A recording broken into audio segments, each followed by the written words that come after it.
سباق مع الزمن. هل يلحق كريم بنزيما بمباراة الهلال ونيوم في الدوري؟ يعيش الجهاز الفني للفريق الأول لكرة القدم بنادي الهلال حالة من الترقب والقلق بشأن الجاهزية البدنية للنجم الفرنسي كريم بنزيما.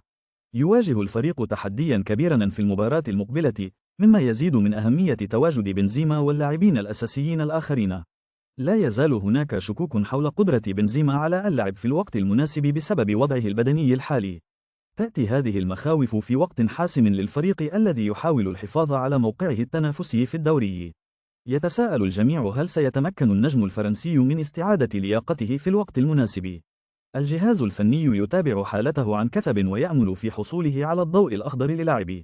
المباراة المنتظرة ستكون اختبارا حقيقيا للفريق بوجود أو غياب لاعبيه الأساسيين. ما رأيكم في احتمالية مشاركة كريم بنزيما في المباراة القادمة؟ وهل تعتقدون أن غيابه سيؤثر على أداء الفريق؟ شاركونا آراءكم.